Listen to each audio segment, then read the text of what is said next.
Thanks for joining. My name is Christa of Practical Astros, and here with my friend Ryan. Ryan, do you want to introduce yourself? Yeah, hi, I'm Ryan Hunt, and yeah, I'm with I guess Astrology by Ryan. My website is just ryan-hunt.com, but my YouTube handle is Astrology by Ryan. But yeah, just good to be here with you. Yeah. Yeah, thanks for Glad to being my dive into this guest. topic. Yeah, thank you. It was funny, before we started recording, we were talking about chocolate chip cookies and oatmeal cookies and Hmm. recipes. And in my mind, I was like, this is so appropriate for talking about relationships, because you can have the same ingredients, but put in the different portions at different times at different temperatures. It makes for a very different cookie. It makes for a very different cookie. Yeah. Yeah. Yeah. All the way from cakey on the one hand to crispy on the other, right? Yep. Yep. People come to astrologers for all sorts of advice, but a lot of times it's for relationship advice. I don't Very read true. synastry or composite charts often, but I usually get a relationship question in a reading. But you do specific relationship readings. So it's why I asked you to Yeah. join me and kind of teach me a little bit about kind of what your practice looks like, and just to talk about relationship astrology a little bit more. So there's a few different ways you can look at relationships, and there's a chart called the Davison chart, which Hmm. is looking at two natal charts of two people and finding the midway points in both time and space. So there's not Right. only a chart that shows kind of the midway between your two suns or your two moons, but also the location. Like if you were born on one side of the world, like say you were born in New York, your partner was born in Los Angeles, your Davison chart would be located in like Kansas. It kind of puts Right. it in that space as well. Right.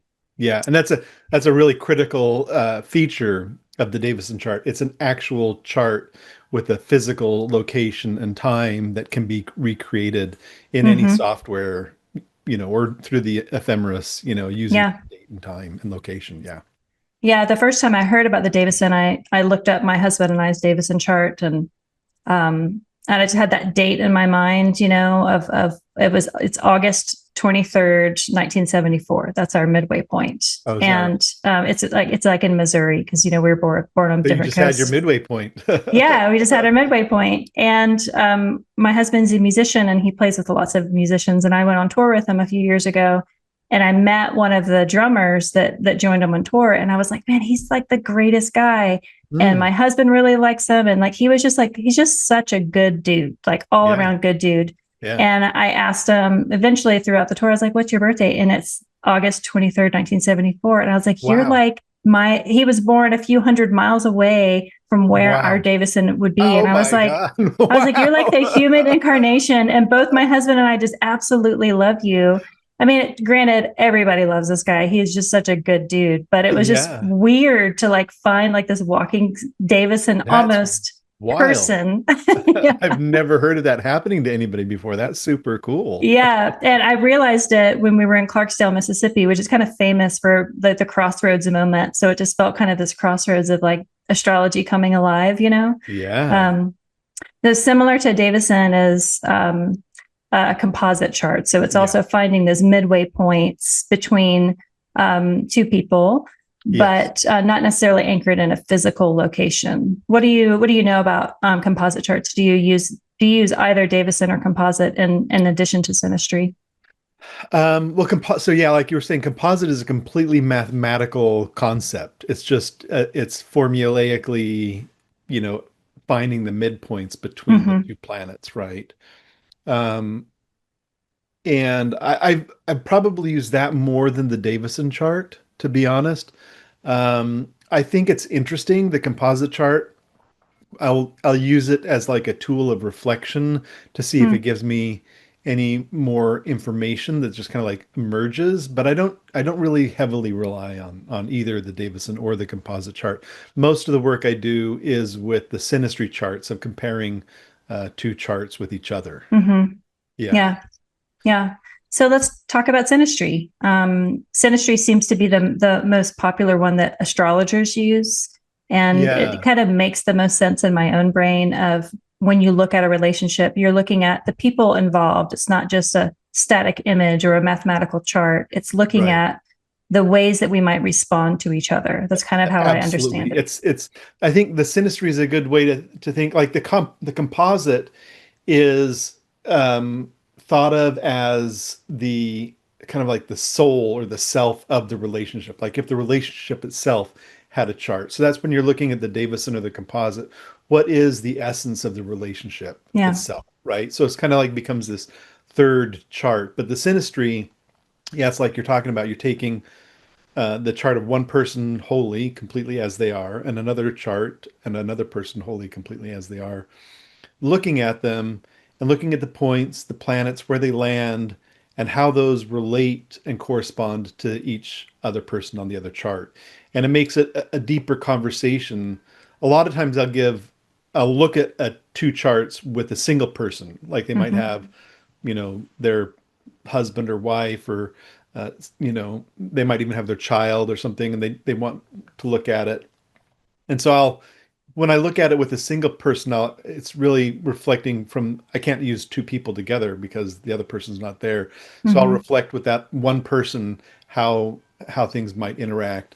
But with two people there, yeah, we kind of like we'll talk about their charts. So, kind of like one and then the other, and then kind of like both together and reflect on the dynamics. And oftentimes sometimes conflict comes up. These are our conflict styles, and then we can talk about it.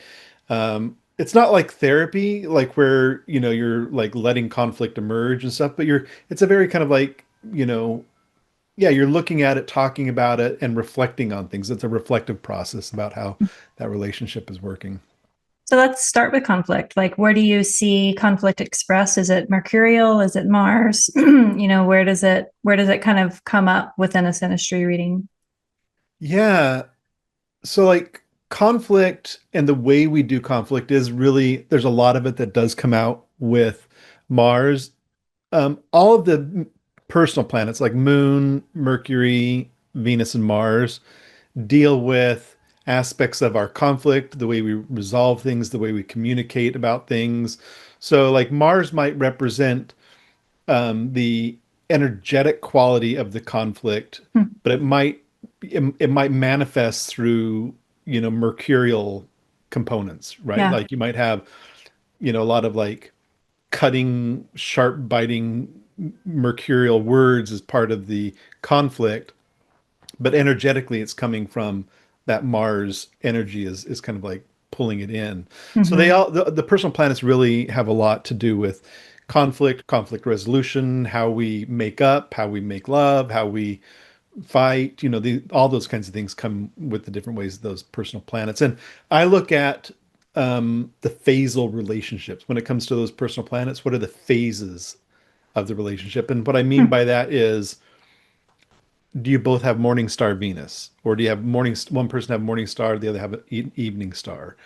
Same thing with Mars. Is Mars in the morning, or is Mars in the evening? Um, and that helps to understand, if people have similar phasal relationships, they will tend to approach the, conflict or passion in similar ways. And sometimes that's really good for a relationship. And sometimes sometimes people like to have the opposite, right? So then, Right. so some relationships are formed really well. Like oftentimes if you have opposite phases, it's kind of really magnetic, and you really, for some reason you Hmm. really like that person. You like being around them, and that's very energizing. But sometimes over a period of time, if they have opposite phases, if they're too extreme, then that, you can kind of get the relationship ends up getting exhausted after a Yeah. period of time. Yeah. So yeah, different kinds of things like that is how we kind of look at it with the planets. So, is there a way that you usually start with synastry? Do you start with the phasal dynamics, or do you start like you would with like a natal chart reading, kind of going through the houses, or do you start from like the questions that the clients bring in? Yeah, so a typical reading, if there's both people there, a typical reading would be like focusing a, a fixed period of time on one person's chart, then Hmm. focusing a fixed period of time on the other. And that's very much like a natal reading, Yeah. right? For just like an initial natal reading. But what you're doing is you're letting the other person hear the reading of Hmm. the other person, right? So that it's like you're sharing that back and forth with each other, right? So Yeah. each person hears the other chart being read. And then after that happens, then we kind of like take the charts and look at them, and I'll put them onto a bi wheel, and we'll Hmm. start looking at them. And from that, the conversation will naturally arise. People will say, I'll kind of like start out like what stood out for you, or what do you want, anything you want to talk about from the other person or from your chart, and we'll just kind of naturally evolve that conversation. If they are coming specifically around conflict, then I'll definitely move the conversation towards the elements of the chart that I see as conflict elements. Mm-hmm. But oftentimes they're just like, wondering like, how do we relate, what can we do to relate to each other better, or how do we, what's our communication styles, and how do we make that work. And it's more about how do they work together rather than getting deep into conflict. Hmm. If it's too We've got if plenty of it, time for conflict.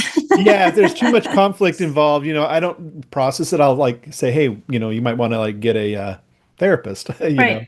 and like really work through some of this stuff. Hmm. But but it is good for that therapist session for them to understand their style, their planetary styles of conflict. So Hmm. it is good to kind of like bring it up. But I don't like do session after session with a couple, in terms of their conflict. I'll kind of Yeah. refer that out to a therapist. Yeah. Do you usually do a series of sessions when you have a synastry reading, or is it usually just kind of in the moment with Um, a few people? Yeah, I'm trying to think. Most of my synastry readings have been like singular. Like we'll Hmm. have like a reading, one reading, maybe two.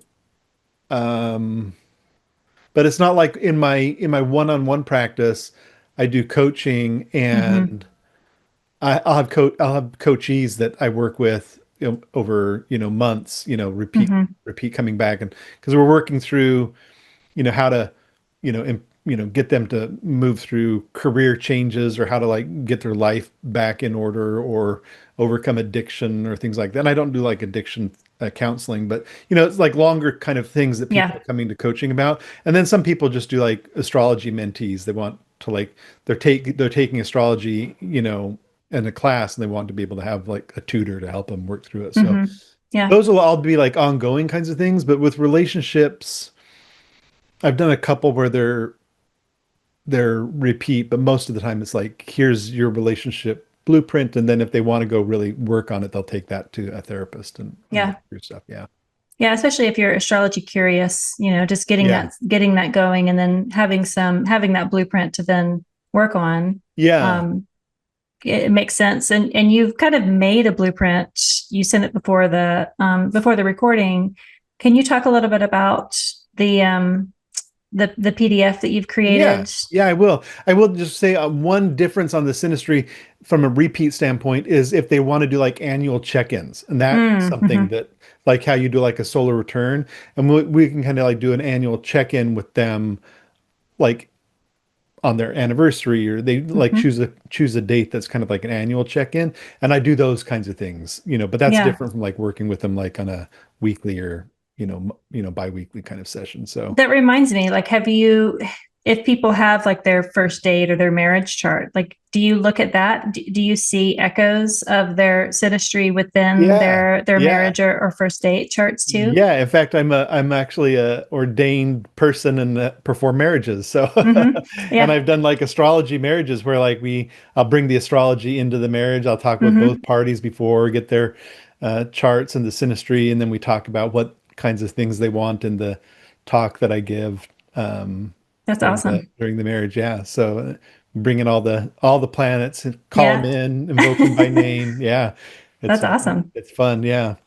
But yeah, I'm absolutely. We'll look at the marriage chart, and it's if we can get even the time when they said the vows, it's really good. It's a super mm, powerful chart.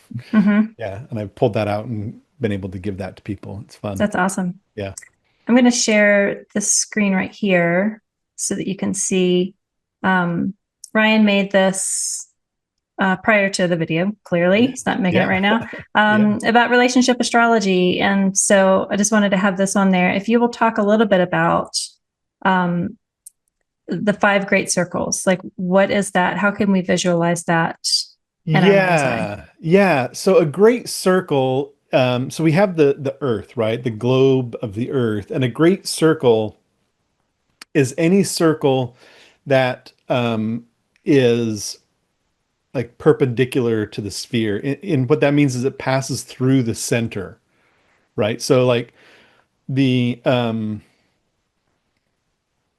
we also see the ecliptic as a great circle, and it has a couple different properties to it. But like there's the meridian, and the meridian moves from north to south, so it's passing through the north and south, and the center of the earth and the zenith. So then it makes it like it's like slicing right through the middle of the earth. So all the great any circle that extends out into the sphere, the celestial sphere that has those qualities can be called a great circle. Mm.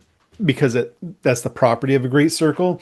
But specifically the ones that we're talking about with when I'm saying the five great, and there's more than five, but I talk about five specifically in this document, and that is the ecliptic is a Hmm. great circle, and the ecliptic is the apparent path of the sun from as it travels across the sky from east to west, and then under the earth, and then back again as it rises and sets. So that ecliptic path is one of the great circles. Then and that's the sun, and then we have the moon, which is the orbital path of the moon, which is offset to the ecliptic by about 5 or 6 degrees. Hmm. So that kind of like creates an intersection point because it's offset from it.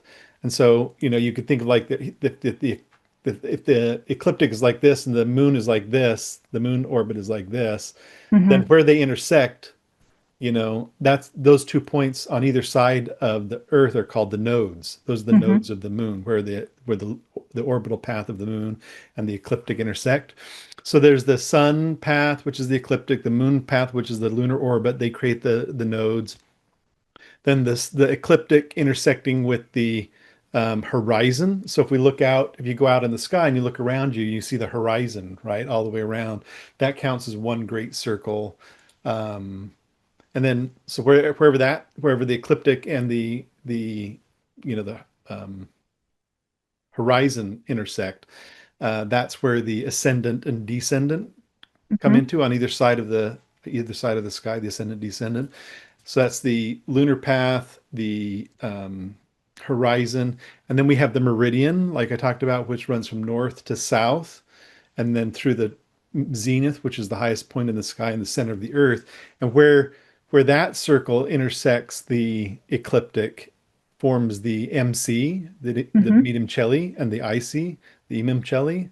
So those are the 2 points of the top of the chart and the bottom of the chart. You'll see those when you on the chart. You'll see MC at the top and IC at the bottom, and those are the intersection points of that local meridian with the Hmm. ecliptic. And then you have the prime vertical, which is the last of those circles that I talk about in that document. And the prime vertical goes from east to west through the zenith, through the middle of the earth, where it intersects the ecliptic, forms the vertex and the anti-vertex. So those are kind of like, yeah, there's these different sets of intersection points that we look at. And just like the ascendant is probably the most well known of all the points, right? Hmm.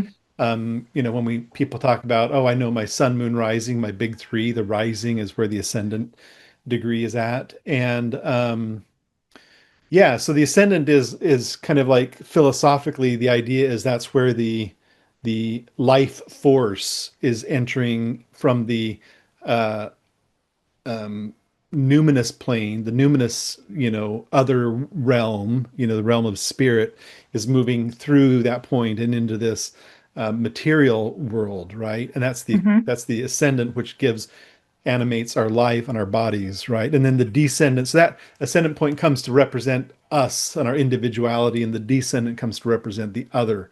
And you know, these are our partners, our love partners, our business partners, any kind of like significant other, whoever is the other of us in our self.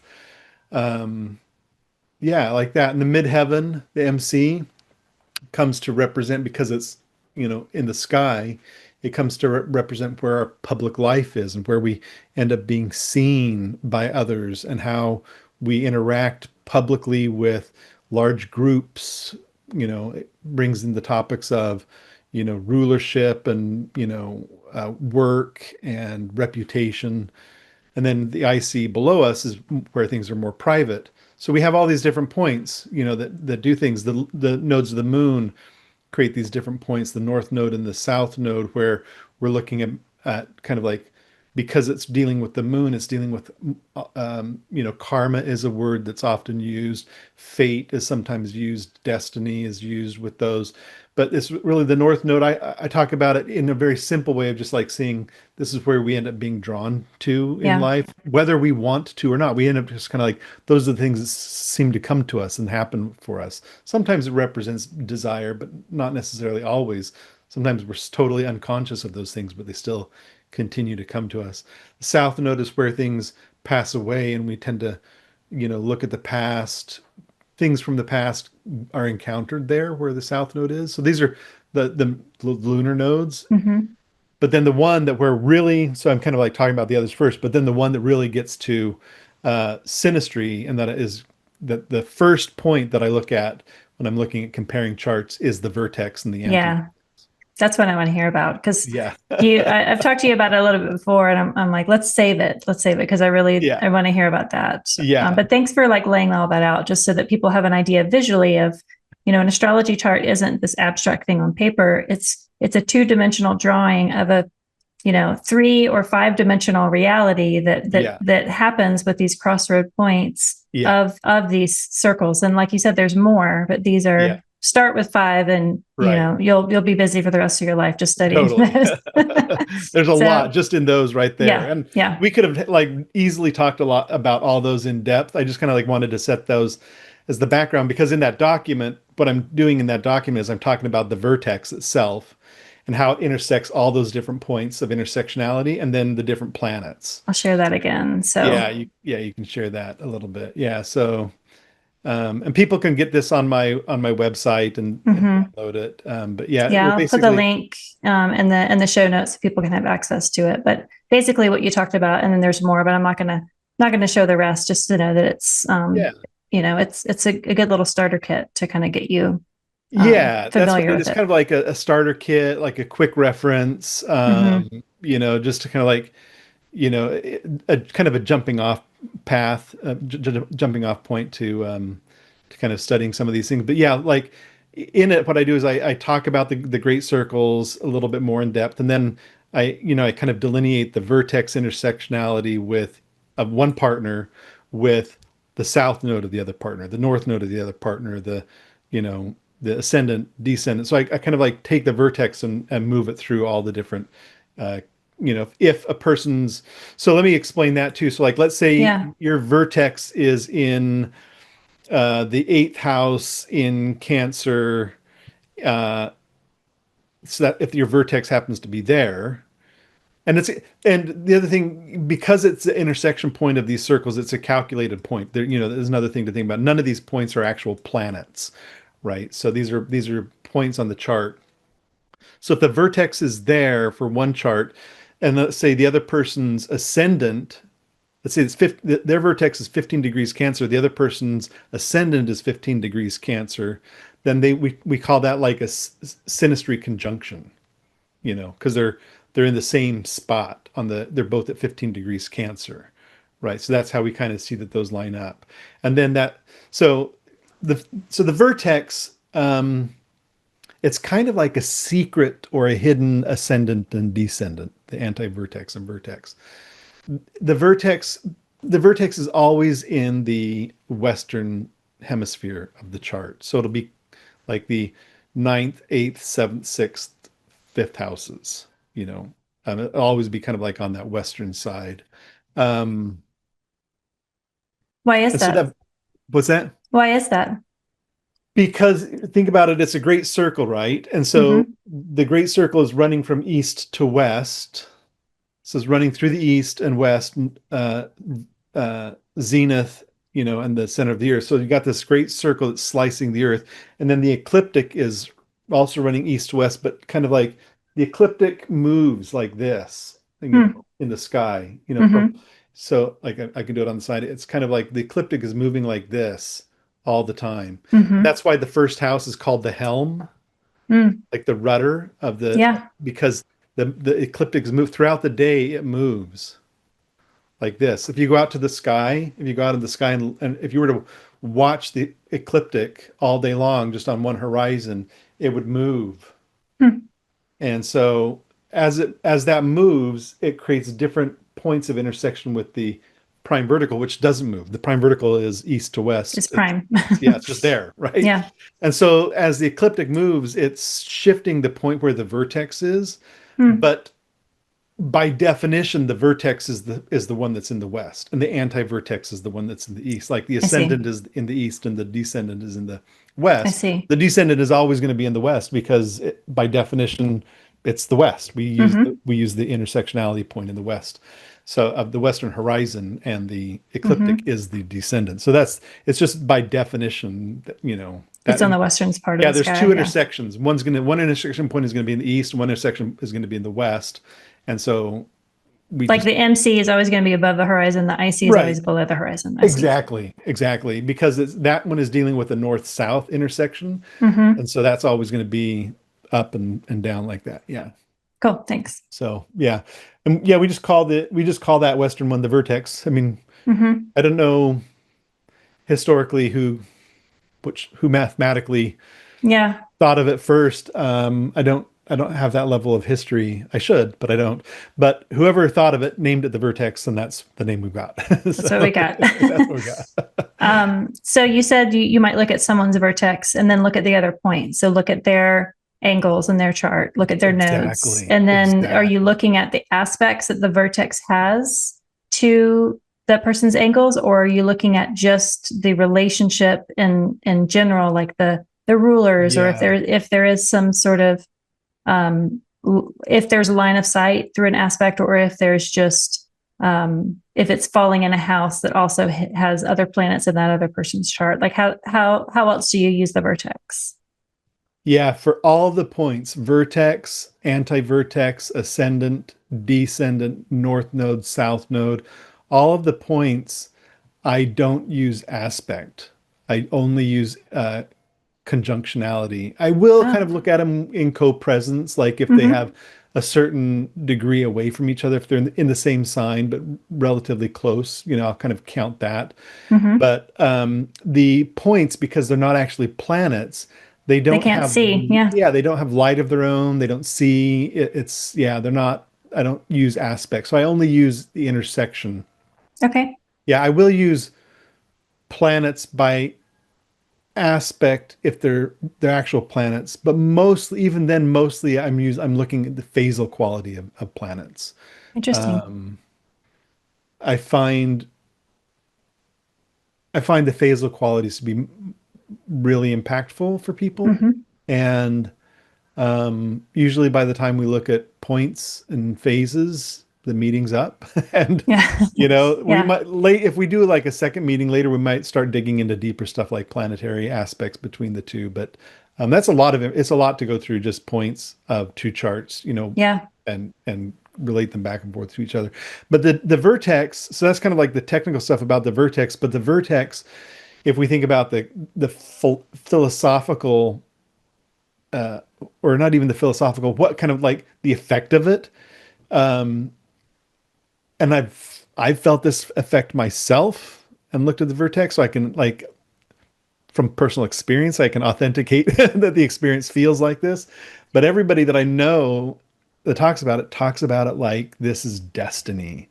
This is Ah. love at first sight. This is Yeah. fate. Oh my gosh, where have you been my whole life? I feel like I know you forever, this kind of thing. And sometimes they're romantic partnerships, often they're romantic, but even just friends, like you can have friends that feel this deep connection to each other, even business partners, it's just it's the vertex is kind of like dealing with the people that we meet in our life and those encounters that seem to have a high degree of synchronicity associated with it. Yeah. And however we interpret that synchronicity will then determine the kind of relationship that evolves from it. But yeah, it's like this very synchronistic point that's talking about the synchronicities between people. Hmm. you I know. love that. Yeah. So do you spend a lot of the reading just focusing on the vertex and the vertex within like of the relationship? I mean, is that Sometimes the entire reading is just wow? talking about each vertex points and where they are connecting Mm-hmm. in the other person's chart. Yeah, sometimes Yeah. that's the entire reading because there's so much information.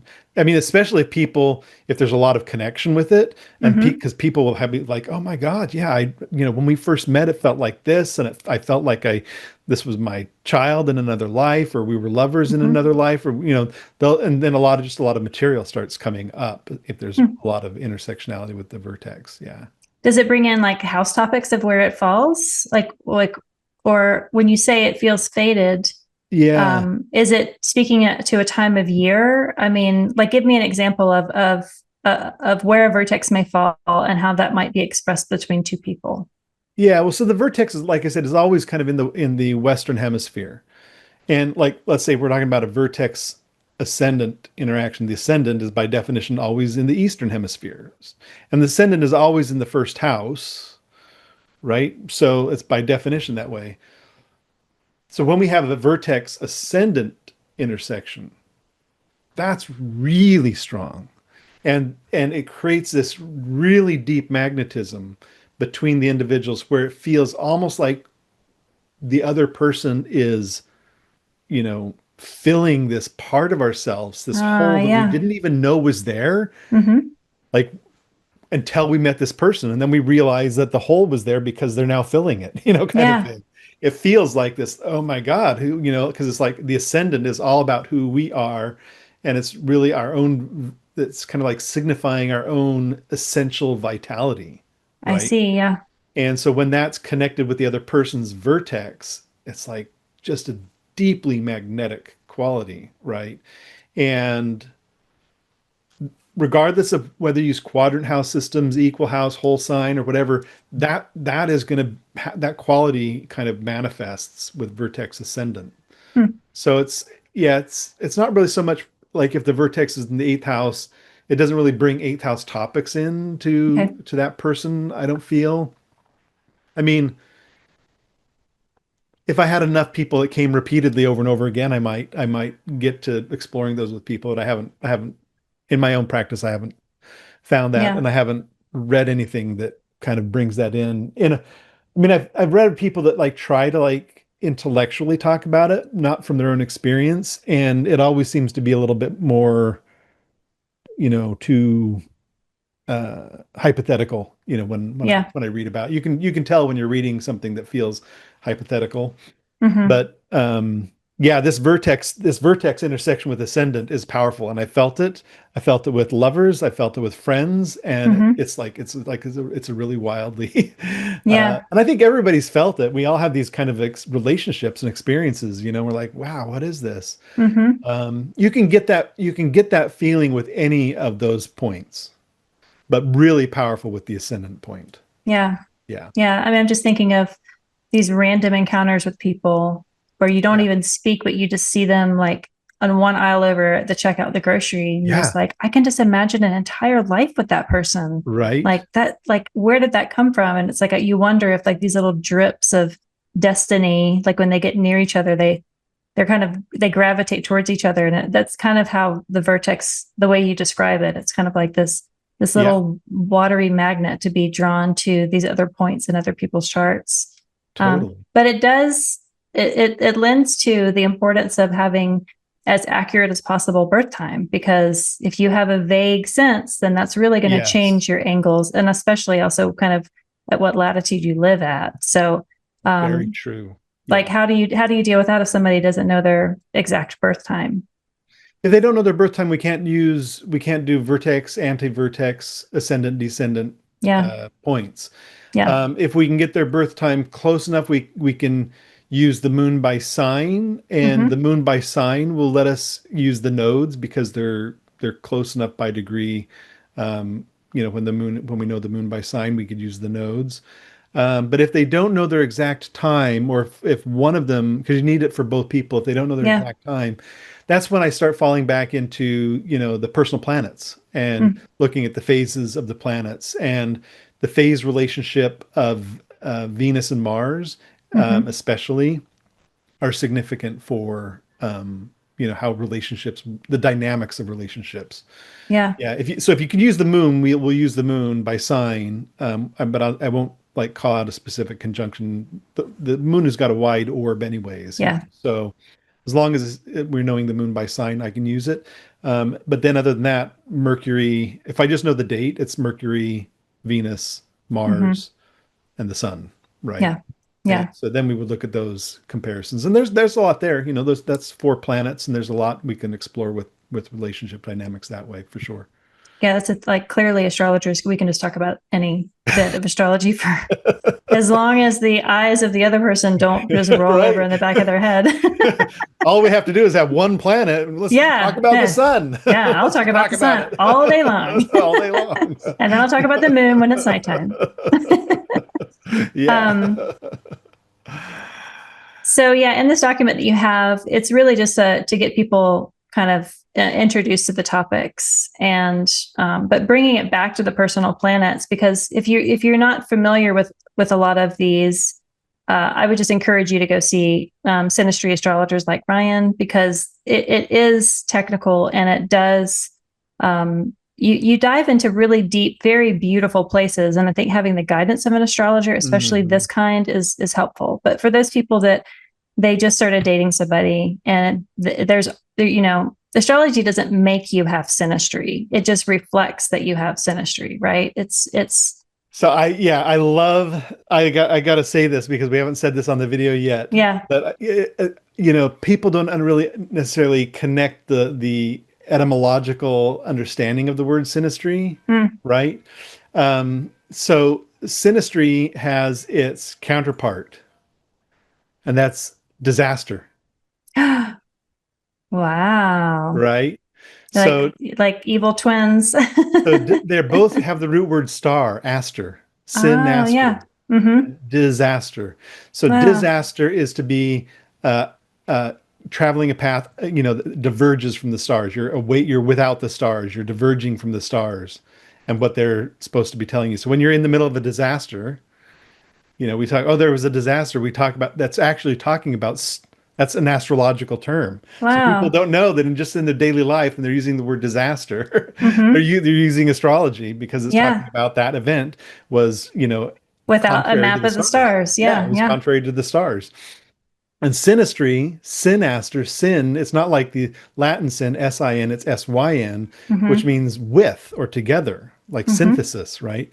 So this is together with the stars. So when we're trying to do relationship astrology as synastry, we're trying to find ways that are common between the relationships to help that relationship persist with the Yeah. stars? How do they work with the stars to make their relationship good, right? As opposed to making their relationship a disaster, right? That's like Yeah. they're trying to like Because that's easy to do. that's so easy to do. Right? I love that. I never considered the word of where disaster came from, but such a Yeah. that's great to know. Like just to kind Yeah. of hold that in the back pocket, and also just to reiterate how vital. Of course, preaching to the choir, how vital it is. The stars are there. They are always there. They've always been there for us to be guides if Yeah. we care to look up Yeah. and listen. Yeah. Um, so say somebody isn't equipped to like really understand how to interpret the vertex, and they aren't ready to go to an astrologer yet.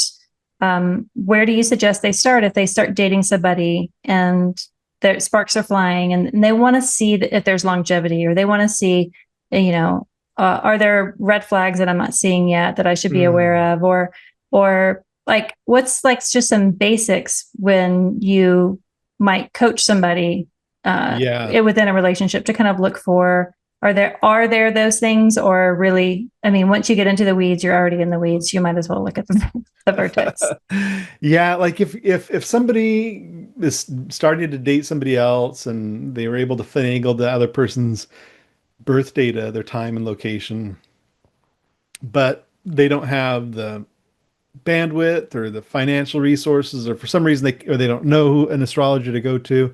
If for some reason they can't go see an astrologer and they just kind of like want to like check things out themselves, um, I would start with the Venus and Mars phase. Oh, okay. Yeah. Because those are going to be easy to see and easy to understand, easier to see, Mm-hmm. easier to understand. So, um, for all the listeners that don't necessarily know how to see, if you were to like find the sun, in the chart, and you go clockwise. I mean, you're seeing it backwards because my video is Mm-hmm. backwards, but so like, yeah, if you find the sun and you go clockwise, um, that's if you go clockwise and you find the planet, Venus or Mars, within that first band kind of going clockwise, that's the morning star phase, Mm-hmm. right? And if you have to go counterclockwise from the sun to find the planet, that's the evening star phase.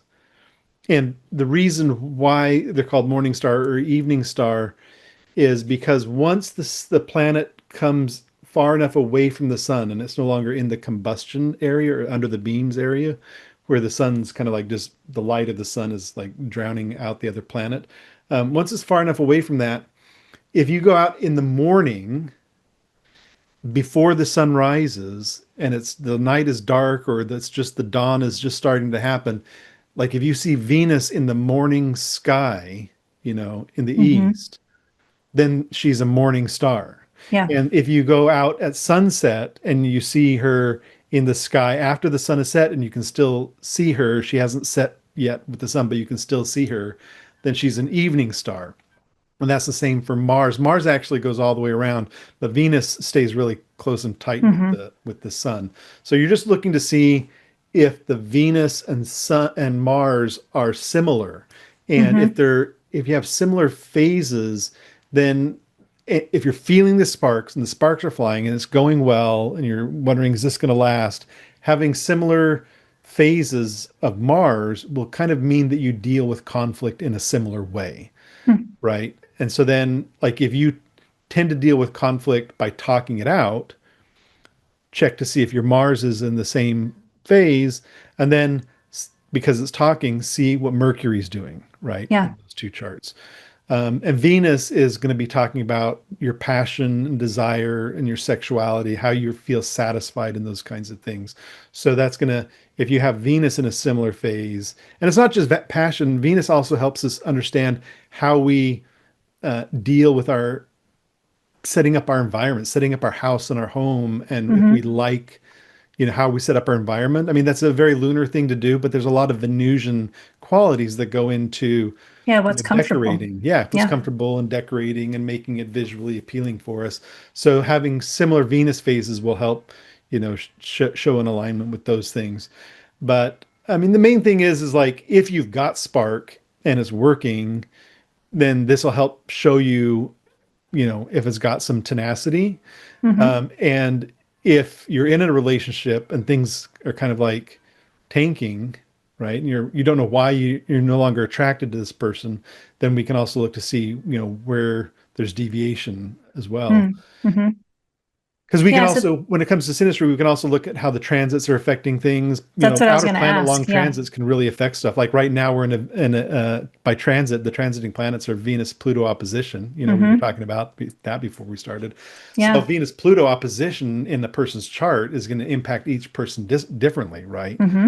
And if you're in a relationship already, that's going to have a really strong, significant impact on the Yeah, I was going to ask like about looking at transits to go ahead because that I think that is something like if you do feel like things are waning or tanking or like you're just like having like off days where like you're just missing each other, uh, having a good foundation of a relationship and then seeing like, is this a sign for things getting worse or things getting better? I think you can, if you're brave enough to look at the astrology, because the astrology won't lie to you.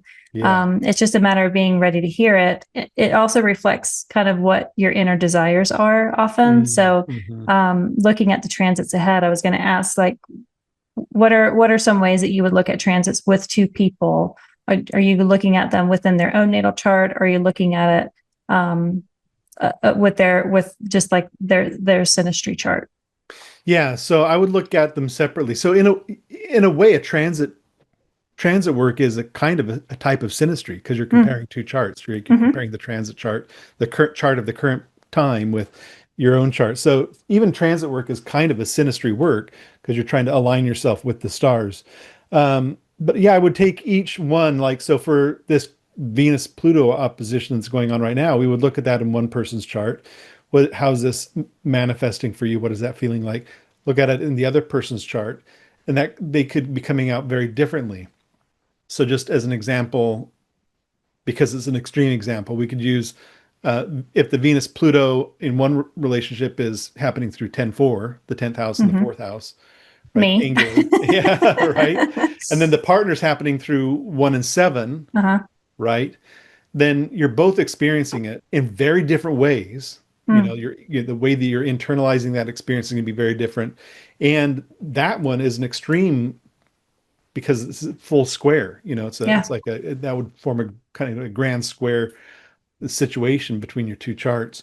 And so then we can look at, if it's a square, the first thing we start to look at is conflict, or where are you feeling, the things are not working, or, there's too much friction in the relationship.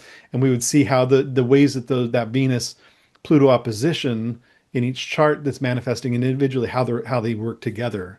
Mm-hmm. And if we can find a way to help people realize how the other person is operating, that's how we bring the relationship back together. Like if we're Mm-hmm. trying to bring the relationship and repair and bring back together just by becoming aware of what that other person is going through and what they're Mm-hmm. experiencing. Often, if it's a relationship that you've had for a while, you want to care for that other person. You want to understand and make things right. So that's a good way to help bring things together. And it's also a way, like if you're differentiating, if a couple is trying to separate, maybe they're having a little bit of trouble in, you know, pulling away. Because, when you're in a relationship, you're really entangled, and sometimes it Mm-hmm. can be hard to pull away. Likewise, understanding where this is happening for people helps you to have compassion for the difficulty that person is having in pulling away. Mm-hmm. Like let's say they both happen, and both relationships happen having Venus Pluto in their first and seventh houses. I'm just making this up because we're not talking about a specific client, but that we Yeah. might imagine that experience. Let's say one has Venus in first and Pluto in seventh, the other has Pluto in first and Venus in seventh. That's going to create this really intense, experience that's going to have qualities that feel similar but are drastically different. Mm-hmm. And so then just having the compassion for each other to understand the kinds of things that people need to individuate. And Mm-hmm. that's that first house. What are they needing to individuate? Is the Pluto in that first for that person, and Venus is in the first for that person? Their needs of individuating are going to be different. And then by kind of like thinking about it and talking it through in the session, it just kind of helps people to release a little bit better.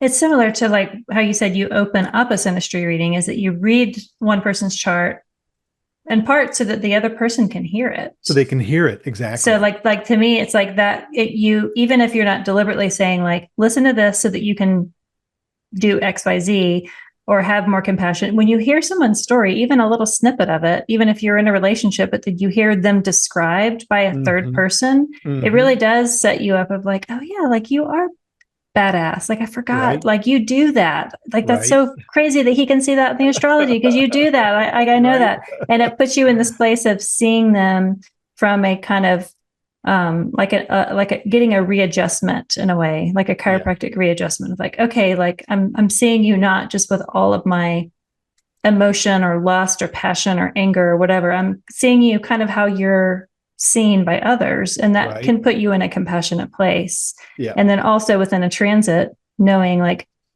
oh, this is hitting your 6th and 12th. I understand now what 6th and 12th is. Like that's way heavier than I really was even thinking about, because I was dealing with 1st and 7th.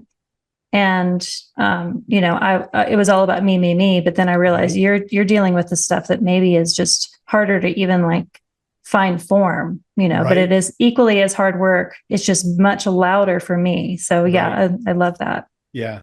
Well, louder, it's louder externally where you're externally. Yeah. feeling it outside, but some people might be really loud inside, and Hmm. it's really hard for them to let it, find a way to give voice to it. So Yeah. having the reading does help that voice come back into place where each other person can hear, like you were saying, what's going on for that other person a little bit more objectively.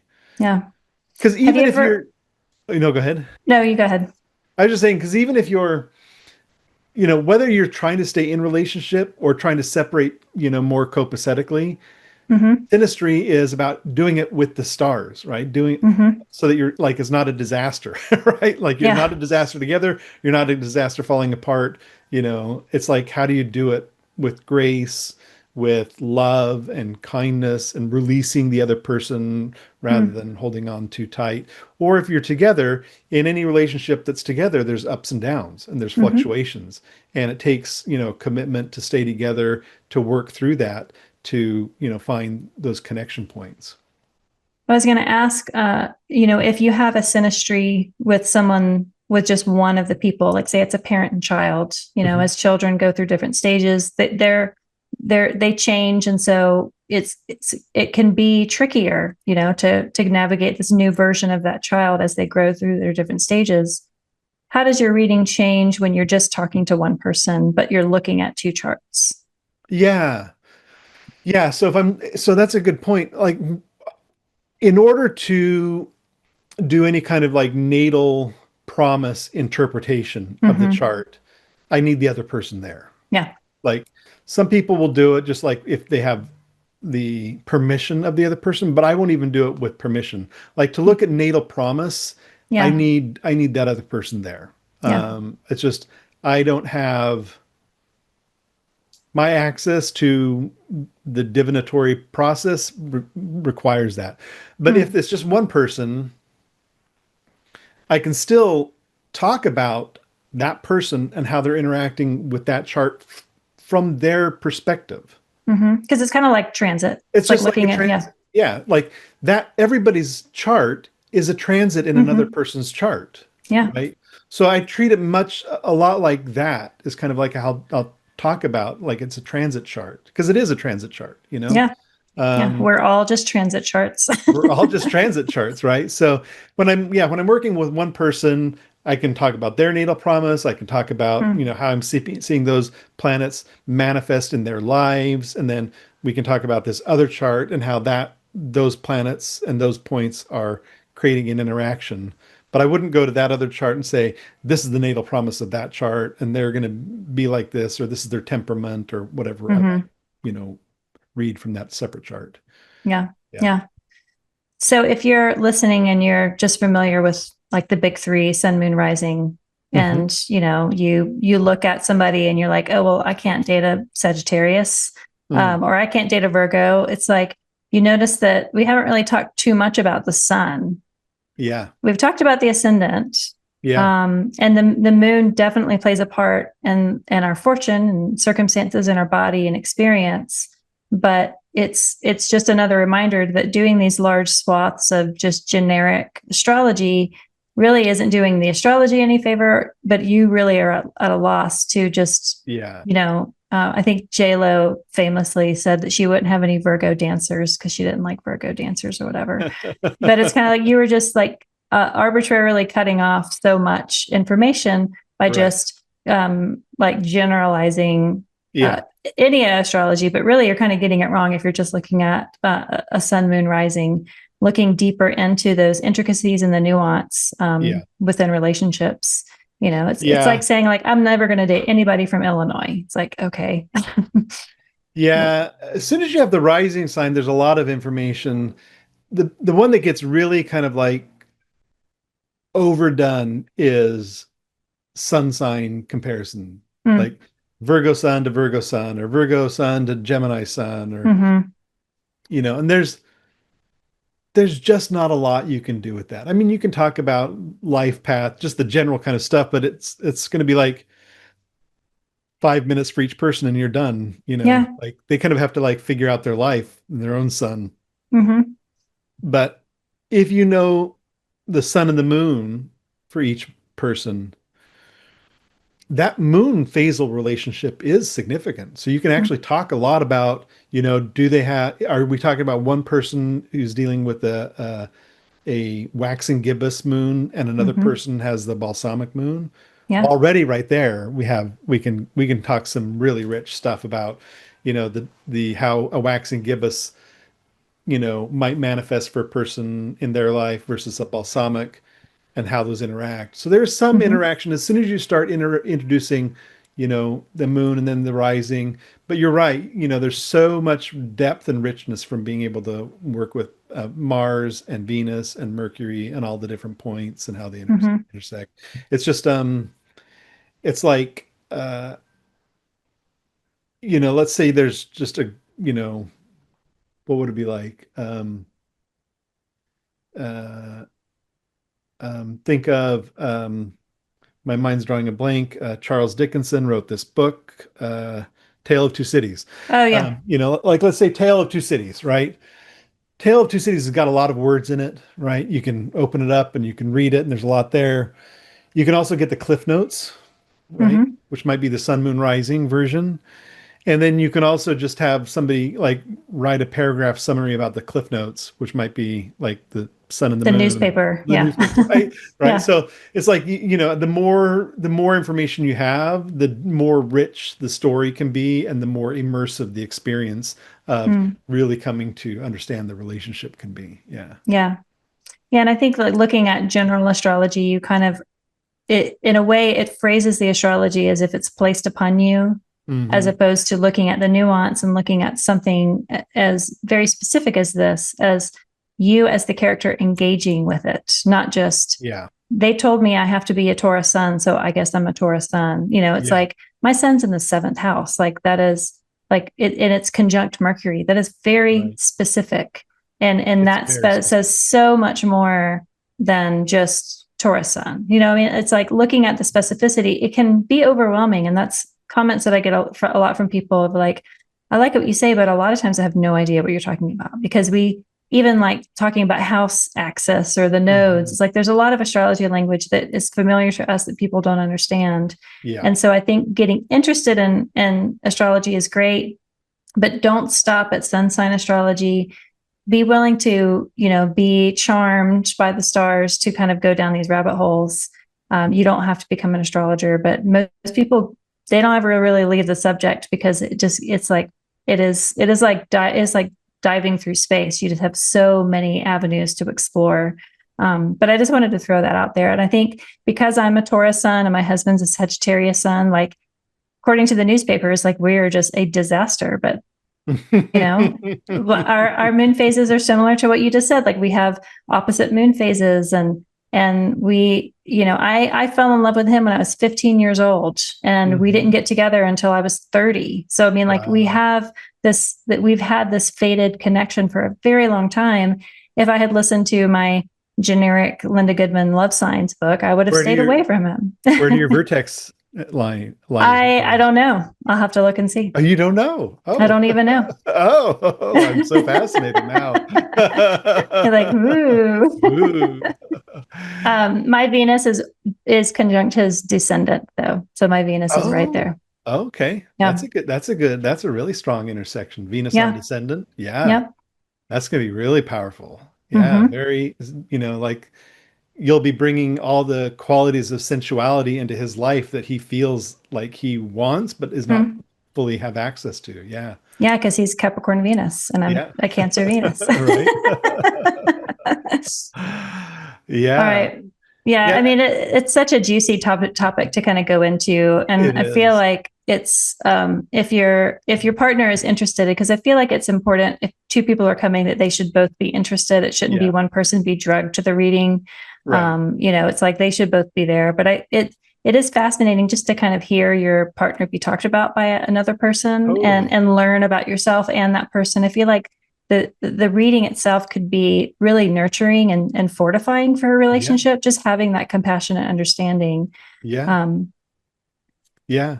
No, it's super nourishing, super empowering to hear that. One of the things that came up as you were talking about that is understanding that astrology as a system and as a discipline and philosophy emerged in the world when there was still the prevalent view of the anima mundi, right? The Mm-hmm. living world. And especially in the West, in Western cultures, we live in this post Descartes uh, philosophy of the mechanistic world. And, really that view helped to create the separation of church and science by creating the mechanistic view. And it allowed this industrialization and capitalization and exploitation of natural resources and humans and all kinds of stuff to start coming into our kind of paradigm and worldview. So even if we don't consciously have these thoughts of exploitation, we live now in a worldview where even if our own worldview is still aligned with anima mundi, the general culture, especially in Western cultures, is very mechanistic. Yeah. And when we tap into astrology, it's not.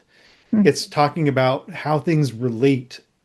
And like we're talking about the relationship of the stars and planets to us, that's a as above, so below, as within, so without experience.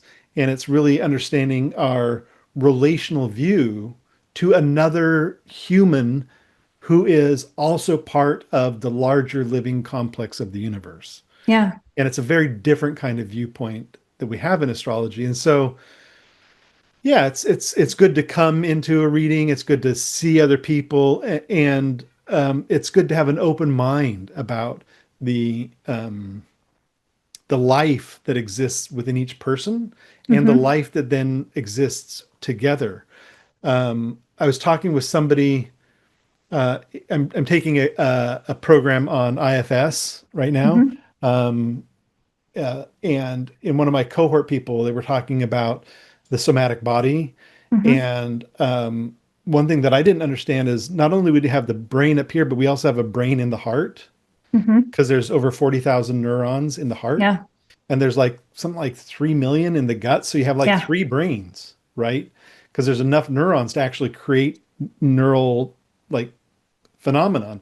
But in addition to that, the heart creates an electromagnetic field that Mm-hmm. extends out beyond our Past our body body. Yeah. for 3 feet all Yeah. around us. We have this like 3 foot orb of electromagnetic field that our heart is generating.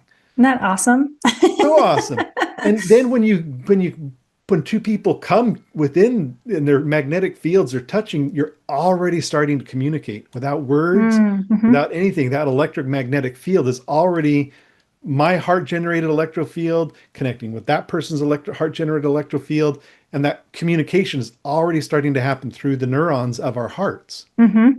Isn't that wild? Yeah, it's funny because I've been ruminating on just the idea of common sense and Mm-hmm. how there's the physical sense, like we have common sense of like sensing danger and like reacting to it or not reacting to it. But then we have sense of sight and smell and taste. Mm-hmm. And then we have the internalized and like emotional sense. Like I've got a good feeling about that, or that taste, like I got a bad taste in my mouth about that person, or there's all these ways that we describe all of our senses, both tangibly and then Mm-hmm. also in that inner sense. And like Mm-hmm. common sense should be this conglomeration of all those being attended to. Mm-hmm. And it's similar about like having joy in your heart. Like in Chinese medicine, the heart stores joy.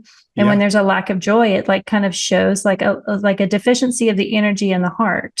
Right. And uh and so like learning to bring all that together within relationships, especially because they're usually, because we are with usually physically with them, being in their own energetic field, they will change you, they will change your own field just by being around them. And if you have that love for them, you're also going to want them to be okay. But just for your own common sense to be tuned and honed and like have a not a mechanical point of view of this, but also have just like a larger relationship with all of your senses.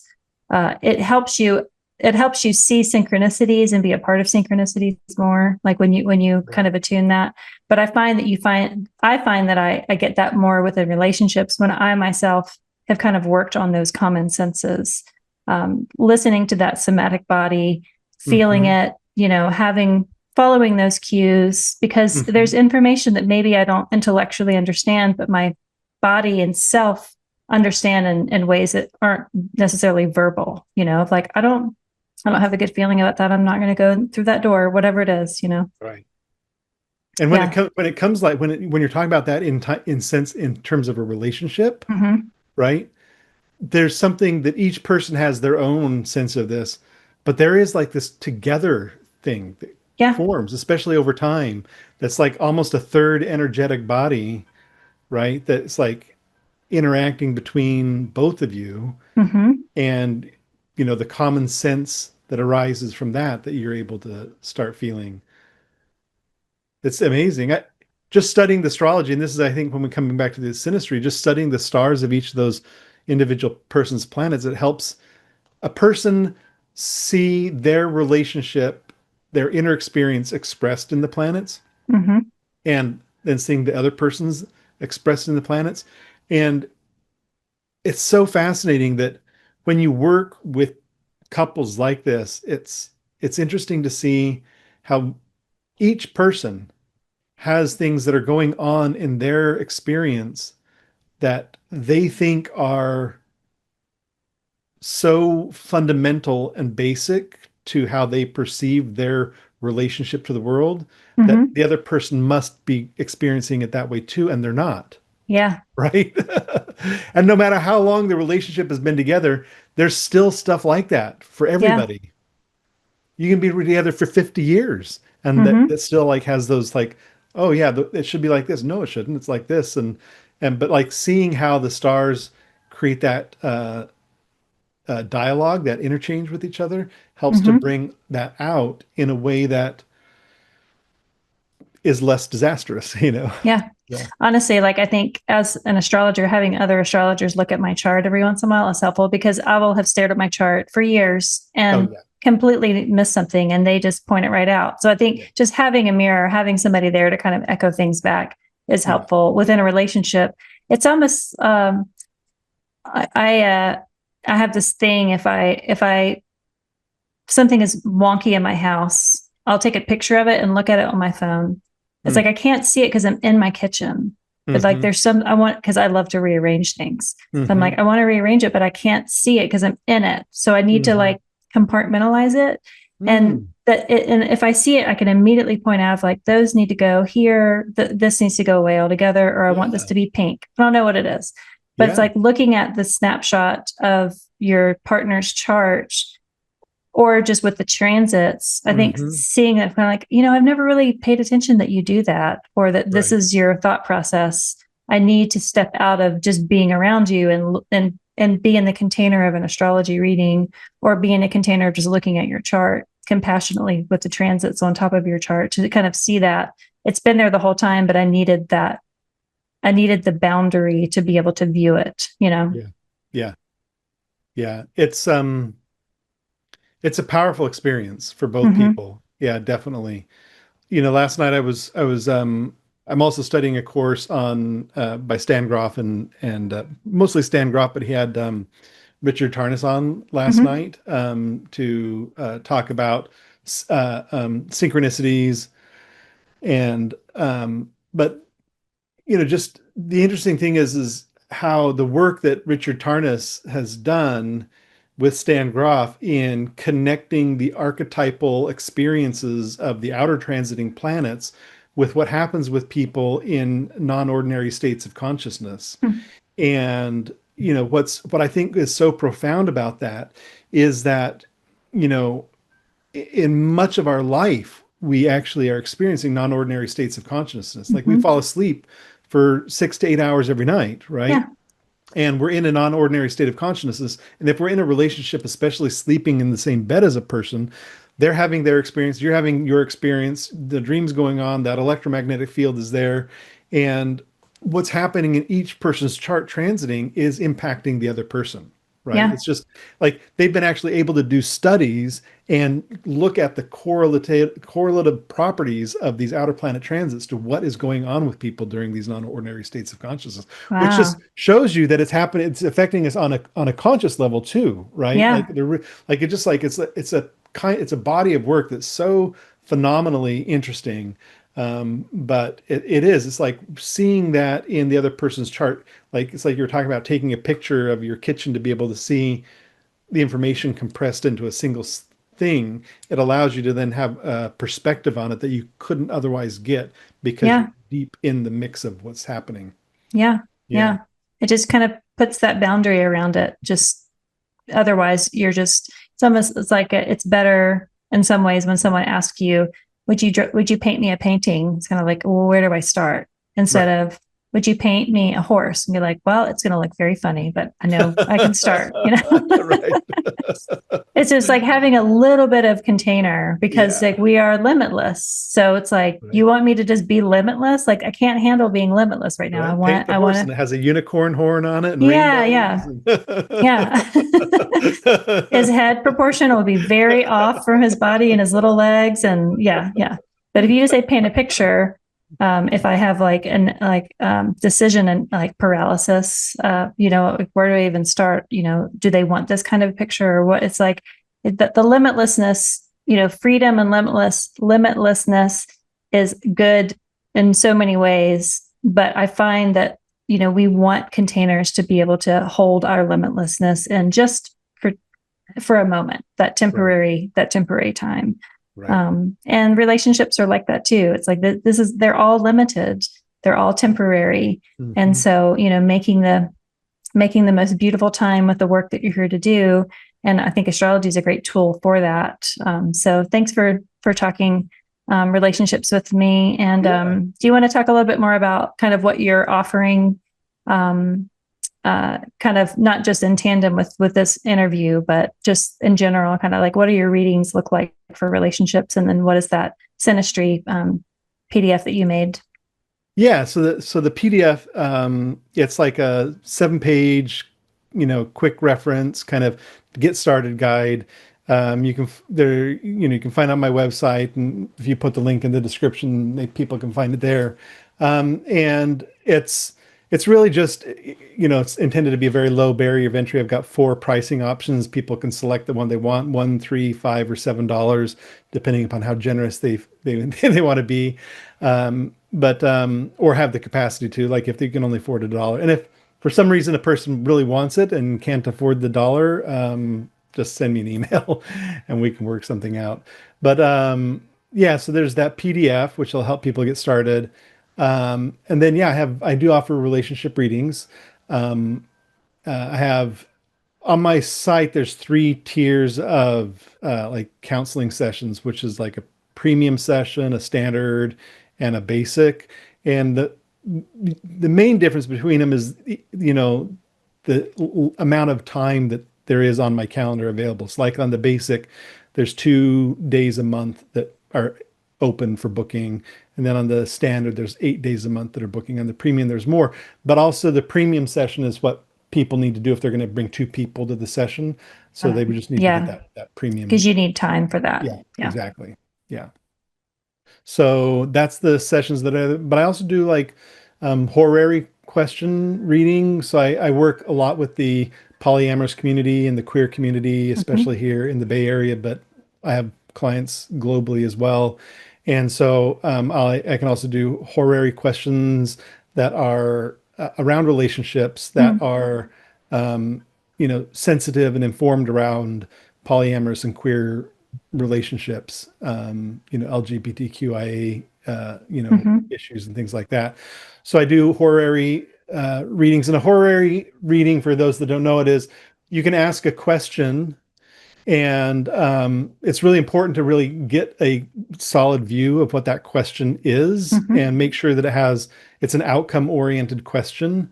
And then when you ask the astrologer will then cast a chart for the moment of them understanding the question. Mm-hmm. And so each question has its own kind of like its own birth chart in a way. Yeah. So then we evaluate the question based on that. And those can be done over email, or we can also do those if a person books a standard session. Those can be booked that way as well. Do you do horary just within other readings? Like if Or I'm giving a reading, yeah, and somebody Mhm. asks a question that's clearly a horary question, yeah, I'll pop Mhm. up the horary chart right there, and we can do a That's reading great. Yeah, horary right there on the spot. Yeah, absolutely. that's awesome. Yeah, Yeah, and I do. horary is awesome. Yeah, it is totally awesome. I also do horary in the context of astrocartography, Mm, because I do astrocartography work with people, or locational astrology is mhm. another way of saying it. And so I will use horary in that. Like if a person is, asking if they should move to a place, if they have the one place identified, we can use a horary, kind of like, should I stay or should I go? So we can use the Yeah. astrocartography to kind of like understand the qualities of different locations. And then once they have it kind of narrowed down, we can do a should I stay or should I go horary question.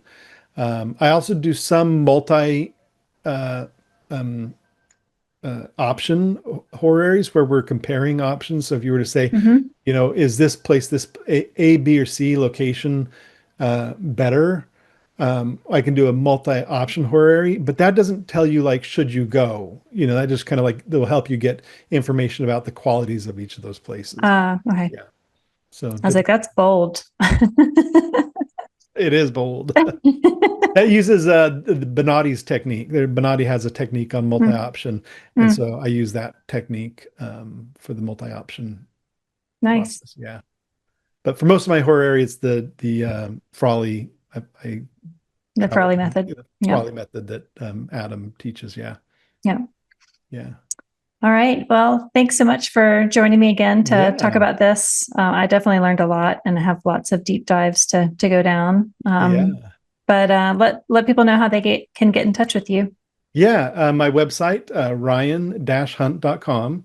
Um, it's pretty easy, except you have to remember the dash. And that's because there's a lot of Ryan Hunts in the world, and Mm-hmm. you could find a different one. Even there's another Ryan that does astrology, so you can also get lost in that. It's just the unfortunate quality of having a very common name. Yeah. Yeah. But yeah, so it's ryan-hunt.com, and yeah, they can find me there. There's a contact form. They can sign up to my mailing list there. And if they get that PDF, if they purchase that PDF, then they'll have the option to be on the mailing list too, and we'll be Oh. able to stay in touch. And um, my website has booking integrated to it, so people can go to my website, click through to the booking page, find the booking the session type that they want, and then Mm-hmm. actually book it straight on my site, and it'll go straight onto the calendar, and they'll get the Cool. link and everything like that. So there doesn't have to be a lot of back and forth email about stuff. If they want a Yeah. session, they can just go ahead and straight and book straight on my website. Nice. Yeah. So Ryan Hunt, common name, uncommon practice. Yes. Yeah. Or yeah, on YouTube, it's my on social media like YouTube, Facebook, Instagram, TikTok. Though I don't really post on TikTok, but all the social medias I've tried to get Astrology by Ryan, all one word Hmm. is the handle. So they can go to Yeah. Astrology Substack, Astrology by Ryan. They'll get you Hmm. as well. Yeah. Great. All right. Well, we'll stop it there. Thanks so much, Ryan. It was good to talk to you again. Yeah. Thank you. Good to talk to you.